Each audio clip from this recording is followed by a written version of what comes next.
Good day guys, ngayon sasagutin na naman natin ang isang katanungan ng ating mahal na pasaero. Ito po ang kanyang katanungan. Ito po yung tanong ni Mr. Kiyam. Malamang isa po siyang OFW kasi galing po siya ng terminal or NAIA. Ang kanya pong katanungan is ganito: ano po ba daw ang pwede niyang sakyan papunta sa Pasay Terminal 5 Star para mapunta po sa Cabanatuan via EasyTex? Paano siya makakasakay ng sakyan papunta ng terminal? Ganito po yun, Mr.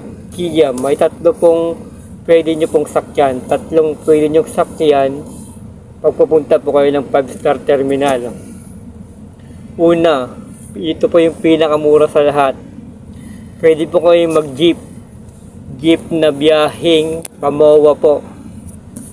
Kaso nga lang po, lalabas po kayo ng NAIA. Lalabas po kayo ng NAIA, mag-abang po kayo sa may kalsada ng mga biyaheng MOA. Dadaan po yun ng 5 Star Terminal, bababa lang po kayo doon. Ang pumasahe po siguro noon is mga 20 lang po siguro, baka hindi pa abot ng 20. Wala po dyan sa NAIA hanggang sa 5 Star Terminal is 10 to 15 minutes lang po ang arriving time niyan. Ang kanyan, ang layo, 15 to 10 minutes lang po. Yung pangalawang pwede nyo pong sakyan is taxi po, taxi. Taxi po ang pwede nyong sakyan. Kaso nga lang po sir, pag nagsumakay po kayo ng taxi dyan, dapat po yung may metro, ipametro nyo po.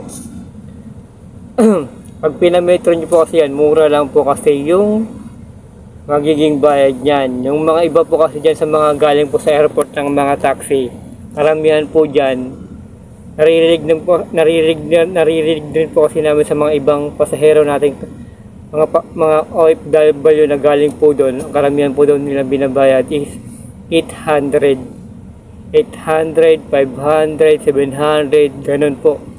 Minsan pa nga po may narinig pa yung 1-2.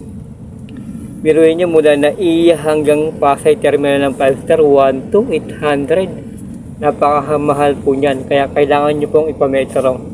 Pag pinametro nyo po yan is nasa around 150 to 200 lang po yan. Baka wala pa nga po, around 150 to 200 lang po yung babayaran nyo dyan sa NAIA Terminal. Huwag po kayo sa mga driver na uso po dyan sa NAIA Terminal. Tapos yung pangatlo po yung pwede nyong sakyan is ito po yung medyo mura. Kaso nga lang, kailangan nyo po siya ng apps. Kung mayroon po kayong apps na Grab, yun, pwede nyo pong gamitin yung Grab na apps para magkuhan po ng taxi. Siguro yung Grab apps po kasi is ang mga bayaran nyo lang po ata doon, wala pa po atang 150 pag may Grab apps ka ng taxi. Yun, pinakamura yun. Sana po nakatulong tong video na to. Ano man pa yung gustong tanungin, maalam pa i-comment po sa baba. Pag may oras po tayo, sasagutin po natin yan. Kahit saan po kayo pumunta dito sa Maynila lang na mapuntang Cabanatuan. Sana nakatulong. Salamat, hanggang sa susunod nating video. Good vibes. That's all.